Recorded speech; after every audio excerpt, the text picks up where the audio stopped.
So, welcome to Exodus 19, a nation married to Yah, with your host, Richard Massey. And I pray that you guys are having a blessed day. And I pray also that whatever you and your family are going through, that God gives you the strength to go through it. Today, we're going to be reading from Matthew's 8. Matthew's 8. And the title for today is going to be Following Orders.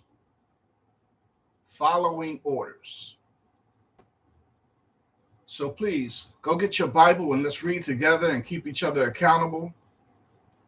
And while you do that, I'll read my declaration, because my declaration is to open the eyes to those that have an ear to hear what the Ruach HaKodesh is saying to the assembly, and to set the captives free and to heal the sick and to draw us closer to Elohim, and to show you the connection between the law and the New Testament every chance that I get, but always with respect and kindness.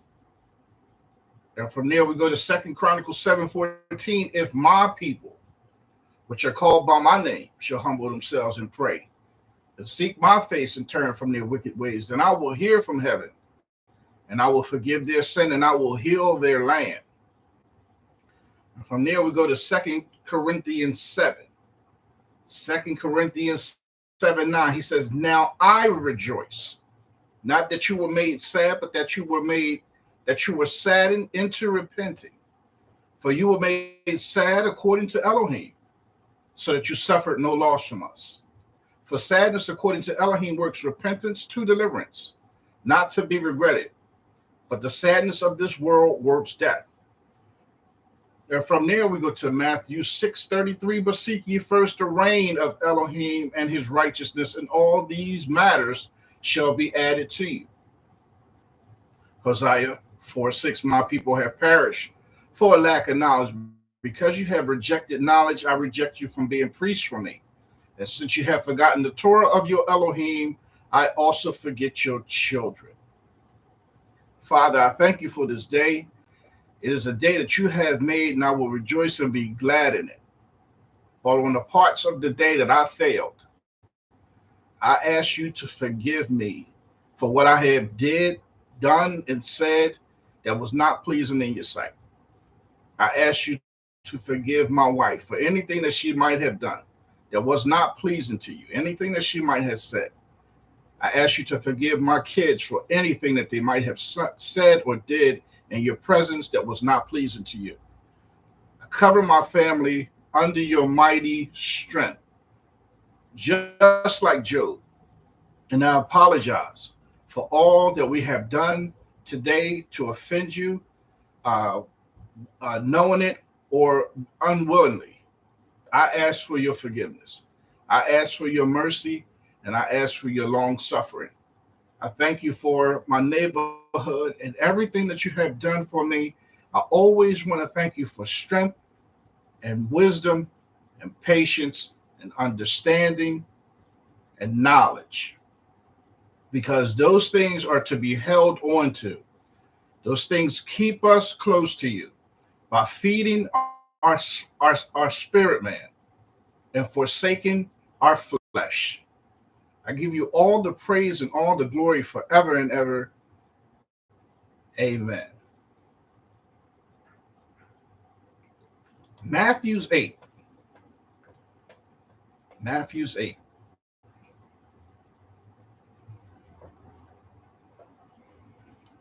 I have in my notes, this chapter is going to show you two people so far that are simply following orders.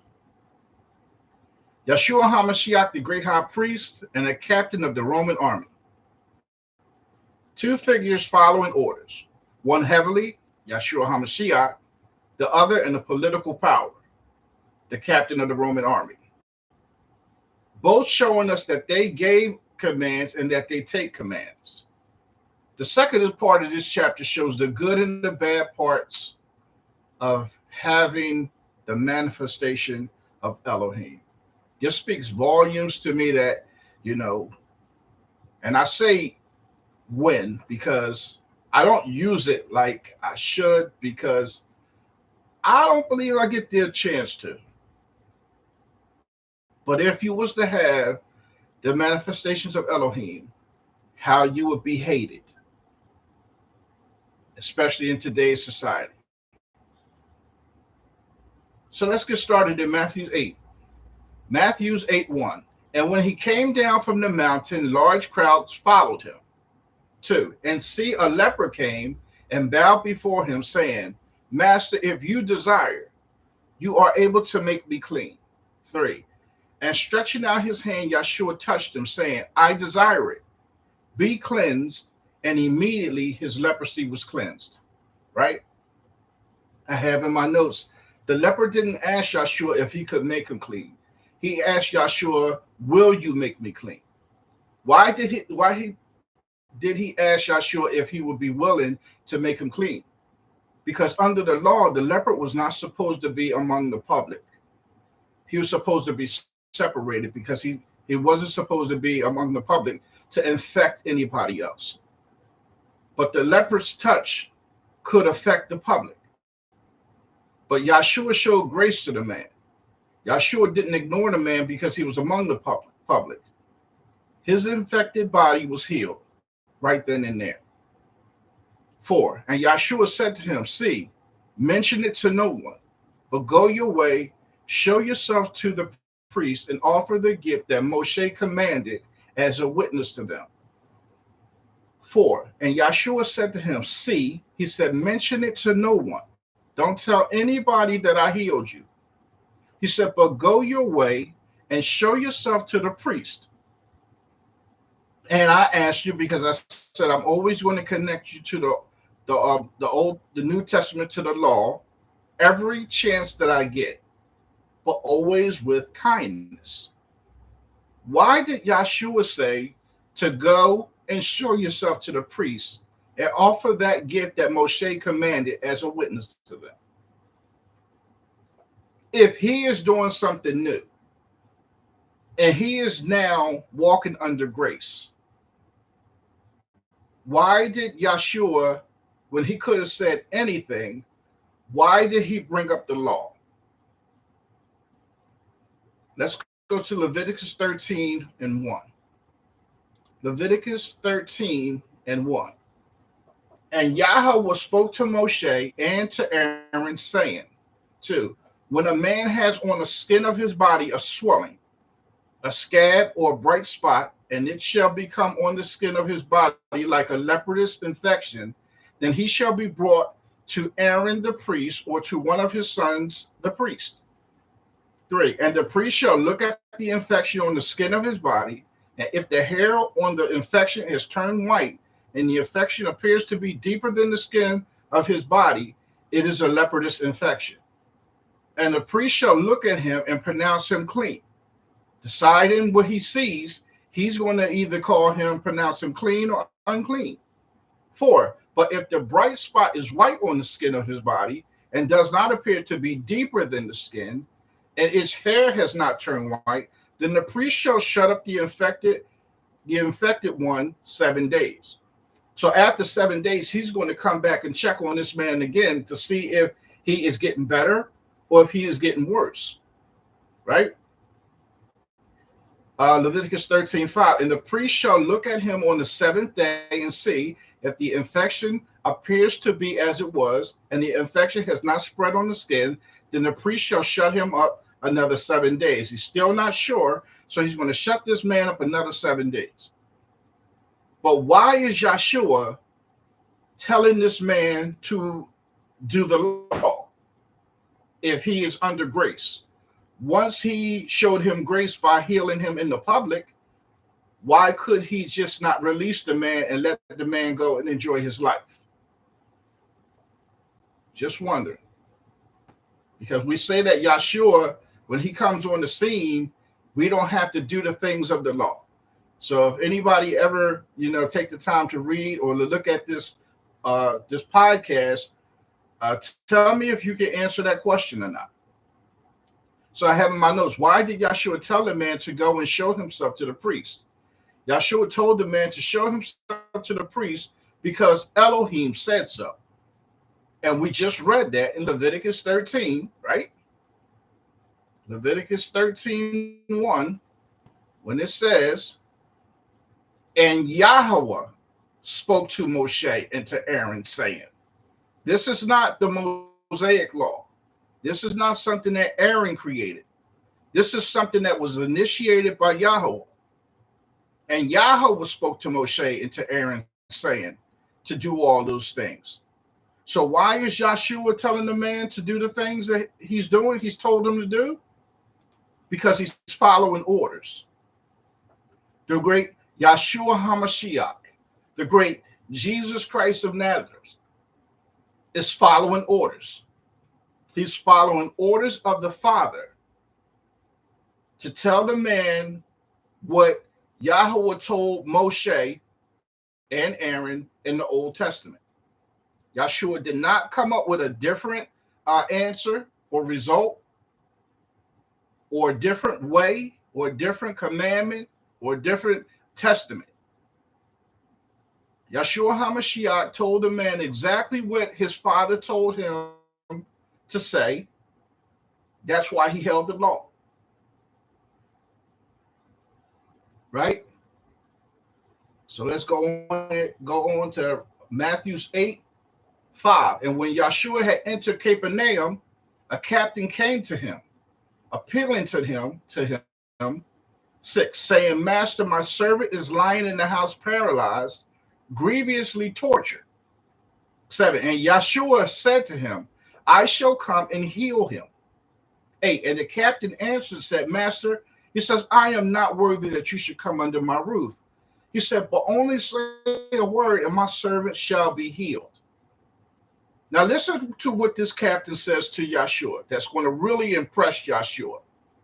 And I never understood this until recently.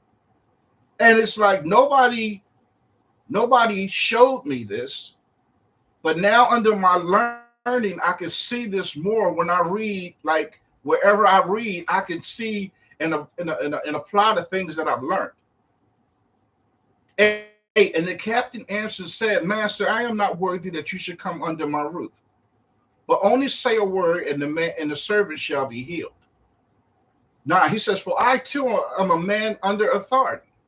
He says, I have soldiers under me. And I say to this one, go, and he goes. And to another, come, and he comes. And to my servant, do this, and he does it. My notes say the captain answered Yeshua and said, I too am a man under authority. He says, I too am a man under authority, just like you. They say that you come under grace and that you have your own agenda and that we don't have to do the law no more. But just like me, you are a man under authority. You tell men to go, and they go. And another to come, and they come. And to my servants, you say, do this, and he does it. And so do I. As a captain in the army, I do the same thing that you do. I instruct people, but I also follow instructions. Right? And I have in my notes, who is Yeshua under the authority of? And the answer is what Elohim says Yeshua does. 10, and when Yeshua heard, he marveled and said to those who followed. Now, there's a bunch of people probably listening and watching this conversation. And 10 says that when Yeshua heard, he marveled. He was impressed. It said to those who followed, you're probably looking around at the crowd. And he says, truly, I say to you, not even in Israel have I found such a great belief. Was there anybody who can describe to me and to tell me what true faith is? He says he marveled at the man and said to those who followed, truly I say to you, not even in Israel, the original people that were taught, have I found such great belief or such great faith as this Roman captain. I have in my notes, Yeshua is telling a Roman soldier that he has more faith than the people of Israel. Why did Yeshua say that to him? Because this man understood that what we are supposed to do is to listen to Yeshua explain to us the rules of Elohim. Because man does not live by bread alone, but by every word that proceeds out of the mouth of Elohim does man live. If you figure that we would listen to the words of Elohim, you would see clearly that there would not be 1,000 denominations. There will not be 1,000 interpretations. There wouldn't be 100 billion different ways of explaining one book. We would be able to take information and place it on top of each other and be allowed to get more and more understanding. The picture would be more and more complete as we put the puzzles together. But in 2024, we are still trying to figure out who's right and who's wrong. Because if you take the law and place it before you, there could be no other interpretations beside it. There could be no other traditions of men beside it. There will be no other denominations beside it because it would be straight and to the point. But because you're able to take the law and push it to the side, now you can bring on all these different denominations and understandings because now you don't have nothing to compare it to. And that's why you find that when you talk to people of different religions, if you listen long enough, they're going to say something that connects with what you do. And then it'll veer off back into its own personal identification again. That's why when you talk to a Muslim, he honors the dietary law. He honors the Sabbath. But then he'll go off into some other thing. And you talk to Hebrew Israelites, and you'll see they honor the dietary law. And they honor the Sabbath. And then they go off into another situation. But then you talk to Christians, right? And they honor what? Reading the Bible. They honor praying. And not that Muslims and Hebrew Israelites don't. Right? But if we had one law for one God, we would have one people. And I believe that the manifestations of Elohim will be even more relevant and even more visible today. But because we choose to put the law aside and put out our own interpretations because it makes us feel better, this is why our people are dying every day. And I don't mean just black people, I mean just people in general. And this is why the world is going to come to an end. So he was impressed with that Roman soldier that broke down and gave him the definition of what faith is. Faith is a man being under authority that tells others what to do, but also takes commandments and commands himself. 11, and I say to you that many shall come from the east and the west and sit down with Abraham and Yishak and Yahakom in the reigns of the heavens. 12, but the sons of the reign shall be cast out into outer darkness, because they're never going to get it. Because they would rather keep the traditions of men. They would rather have different doctrines for whatever reason and keep the people separated. He says, but they shall be weeping and gnashing of teeth. 13, and Yeshua said to the captain, go, and as you have believed, as you have described and gave me the definition to true faith, he says, so let it be done for you. And his servant was healed that hour. And that's something that we don't experience because we fight the word of Elohim.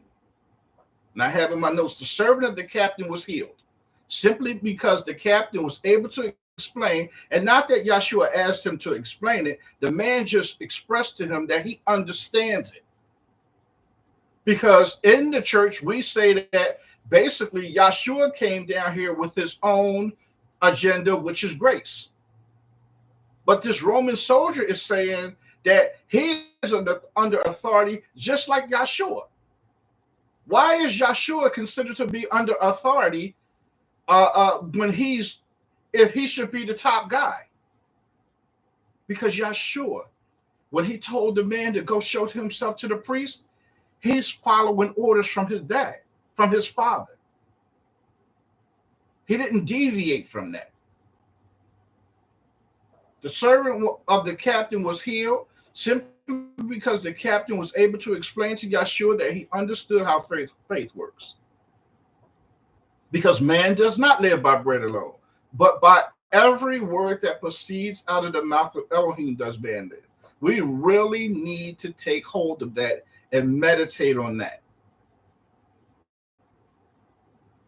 14, and when Yeshua had come into the house of Kepha, he saw his wife's mother lying sick with inflammation. 15, and he touched her hand and the inflammation left her, and she arose and served them. And I have in my notes, in this chapter, the gift that Yeshua used the most was the gift of healing. The manifestations of Elohim, his father, is one of the benefits that Yeshua gets because he obeys and he follows his father's command. Matthew 6:33.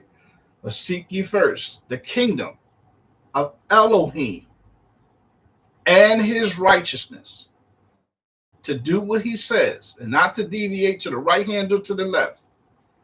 And all these matters shall be added to you.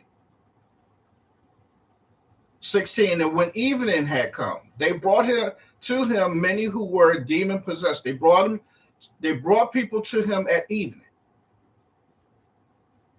At evening.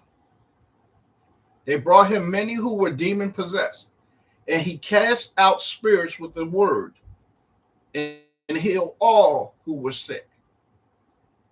17, that it might be fulfilled what was spoken by Yeshua the prophet, saying, he himself took our weaknesses and bore our sicknesses.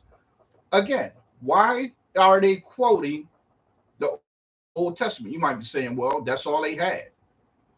But why isn't he speaking something from his own heart? Why isn't he making up a new saying? Why is he using what was used in his father's time?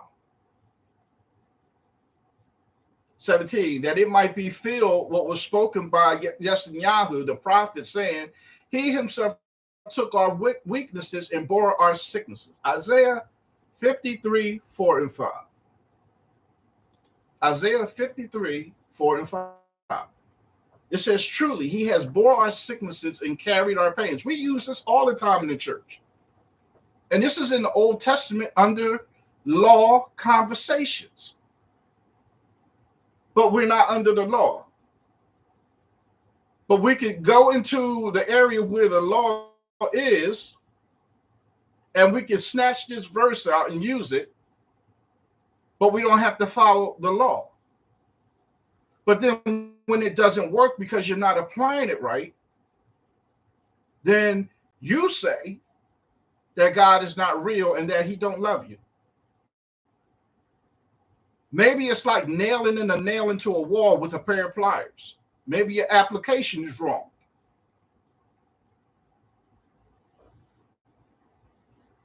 Maybe your application is wrong. Because he says in Isaiah 53, 4, he says, truly, he has borne our sickness and carried our pains. Yet we were reckoned him stricken, smitten by who? And afflicted.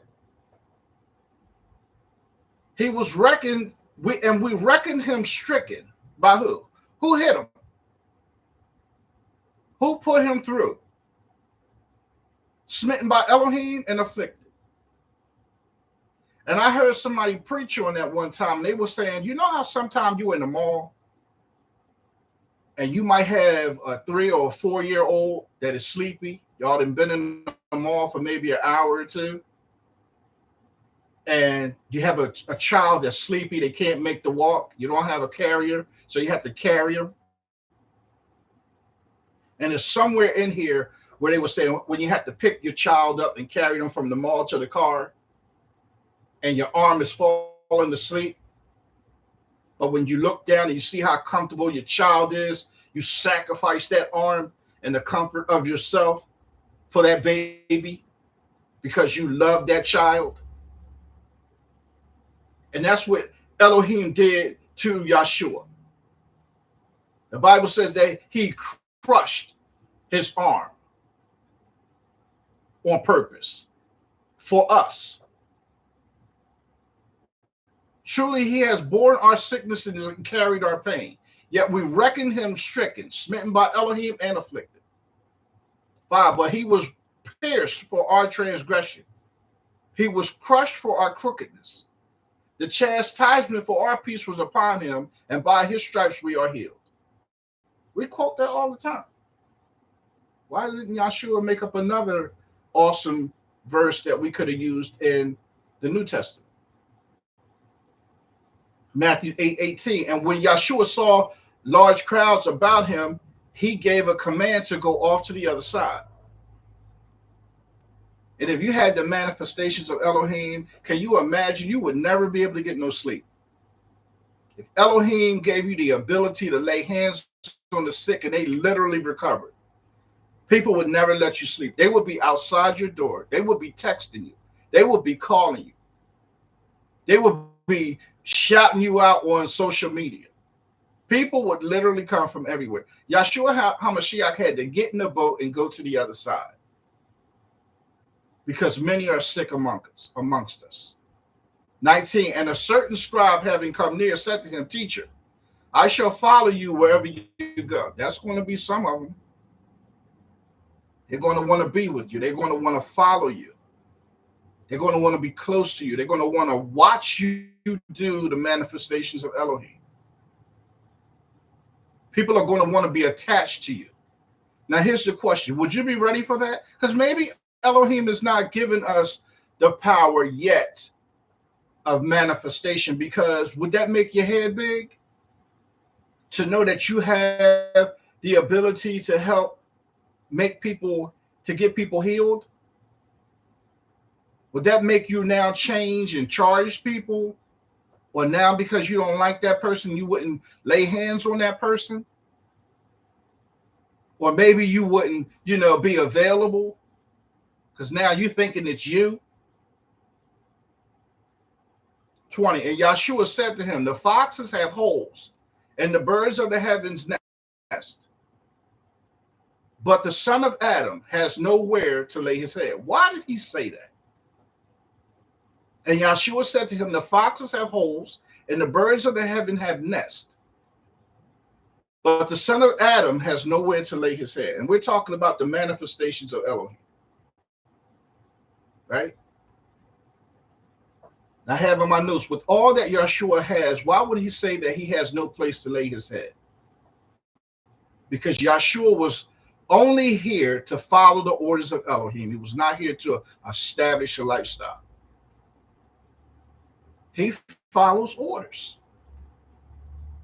He literally follows orders of the Father. But we don't. Because he'll say, honor the Sabbath, and we'll say, you don't have to do that. We're not under the law. We're under grace. He'll say, you're not supposed to eat certain animals. And we'll say, all you got to do is pray over it. He'll say, honor your father and your mother. And we'll say, they get on my nerves. They too old-fashioned. I'm a grown man. I'm a grown woman. I don't have to honor nobody. So everything he says, we change it and we make it our own ideology or theory or philosophy in life. We change it. 21, and another of his taught ones said to him, Master, first let me go and bury my father. Let me handle worldly business. See, this is a different walk. This is a love detachment. And I have in my notes, when I talk to people about the word of Yah, I'm waiting for them to be excited about what I'm saying, but they're dead inside. I have to learn to let the dead bury the dead. Because he said in 22, but Yeshua said to him, follow me and let the dead bury their own dead. Oh, Yeshua Hamashiach, why would you say that? This man is talking about going and burying his own dad, the one that you said that he should love and obey, so he may live long on the earth. Yeah, but his father is not walking in my stead, possibly. Obviously, that's why he's calling him dead, not only body-wise, but spiritual. He's dead. Let him go and do the things he's going to do, and you follow me and stay alive. If I say something out of my mouth and nobody is receiving it nor doing it, they're dead. What did he say when they said, Yeshua, your mother and your brother are waiting for you? He turned around to the crowd. He said, who is my father? Who is my mother? Who is my brother? Yeah, by relationship, they're related to me, but we don't even have nothing in common. That's why I said be careful when you're saying that your brother is somebody that's the same skin color as you. Because the Bible don't say you shall know them by their complexion. He makes it harder than that. He says you shall know them by their fruit. When you talk to them, when you watch them, do you see them do the things that I'm telling you to do? That's why he said, my sheep hear my voice. And another they will not follow.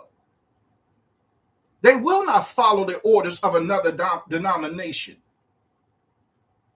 That's why you feel so isolated in your walk when you're trying to walk this walk, because you hear something that they don't. And it's not being braggadocious. It's simply what it is. Don't follow the wrong person. Don't follow somebody that is dead. Let the dead bury the dead. That's why we say that you have two people living inside of you. One is your flesh, which is dead, and the other is the spirit. And we do things to encourage our spirit man, because our spirit man is going to honor the things that Elohim is telling us to do. So when you're making excuses why you don't need to do that, let the dead bury the dead. Wipe the dust off your feet. Love detachment. Love detachment. I have in my notes, loving Yeshua so much, it seems disrespectful to others. 23, and when he entered into a boat, his taught ones followed him. 24, and see a great gulf arose on the sea, so that the boat was covered by the waves. But he was sleeping. I mean, it's thundering and lightning and the waves are roaring, but he's asleep. He's disconnected from the Democratic Party and the Republican Party and the Black Lives Matter and the white supremacy and the prices of food and who's going to be president. Don't matter to him. He's asleep. That's why when Peter walked on the water, and he was walking, and then he looked around and he saw who was going to be president. And he saw the price of gas. And he saw the price of housing and insurance. And he began to sink. Because now he brought on the concerns of this world, which is only to bring you down and to keep your mind off of his word. 25, and his taught ones came to him and woke him up. Like, Master, it's like raining crazy out here. The boat is almost like to where it's going to flip over, and you sleep without a worry. They said, Master, save us. We are perishing. 26, and he said to them, why are you afraid of who the president is? Why are you worried about who's running for office? Why are you worried about the prices of things? He says, why are you afraid? Oh, you of little belief. So you mean to tell me, I'm talking to Yeshua, and I'm like, listen, they say that this next person that's going to be in the president's seat, he's going to X, Y, and Z us. And he says, why are you worried? Oh, you of little faith. Why do you doubt? Why are you worried about tomorrow? Tomorrow can take care of itself. What's going on with you? Talking like this in front of me, waking me up out of my sleep. Just because the boat appears to be going down. He says, then having arisen, he rebuked the winds and the sea. He rebuked the matters of this world that's keeping you from sleeping. And there was great calm. And the men marveled, saying, what is this? That even the winds and the sea obey him. Because he obeys the Father, the wind and the sea obey him. Because the Roman captain obeys the Father, and you can tell, because he broke down what faith is. His servant was healed. And I have in my notes, because Yeshua obeys Elohim, the winds obey Yeshua. He says, what manner of man is this? The ability to speak to the winds. 28, and he came to the other side, to the country of Gershonites. 2 demons-possessed ones met him, coming out by the tombs, very fierce, so that no one was able to pass that way. 29, and see, they cried out, saying, what have we to do with you, Yeshua, son of Elohim? Why did they have to say son of Elohim? Why didn't they say, what do we have to do with you, Yeshua Hamashiach? Why do we keep bringing up the Father in the New Testament? Why does the demons know where Yeshua is from? Why is they saying son of Elohim? Have you come here to torture us before our appointed time, before the appointed time? And at a distance from them, there was a herd of pigs feeding. Pigs. Not cow, not steer, not bull, not sheep, but pigs. Something that's in the dietary law that I don't think that Yeshua Hamashiach even cares about. 31, and the demons begged him, saying, if you cast us out, send us into the herd of pigs. Yeshua was like, yeah, cool. That way they won't be eating all this crap. 32, and he said to them, go, and they came coming out, went to the herd of pigs, and see, the entire herd of pigs rushed down the steep place into the sea and died in the water. 33, and the herdsmen fled. And this is some of the things, this is another situation with the manifestations of Elohim. When you're saving people, the industries are not going to like that.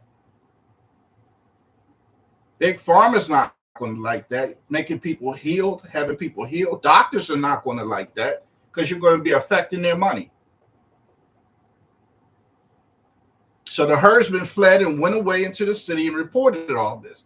And about those possessed by demons. They're telling the people in the city what happened. 34, and see, all the city came out to meet Yeshua, and when they saw him, they begged him to leave their borders. If you get the manifestations of Elohim and you start having people to be healed through you, and they're going to ask you to leave because you're going to be messing with people's money. I have in my notes, I believe that this one verse points out the fact that not many people in power would be happy if the manifestations of Elohim was ever given to us. They would say that we are doing this through Satan.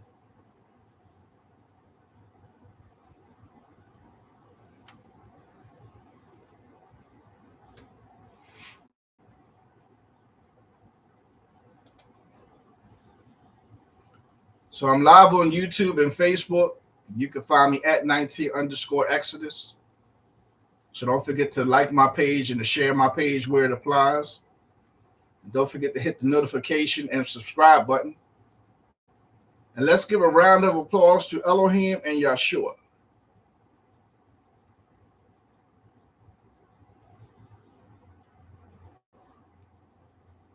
Because they're worthy to be praised from the rising of the sun to the going down of the same. And a shout out to Richard Turner for my background music. So with that being said, have a blessed rest of your day and shalom.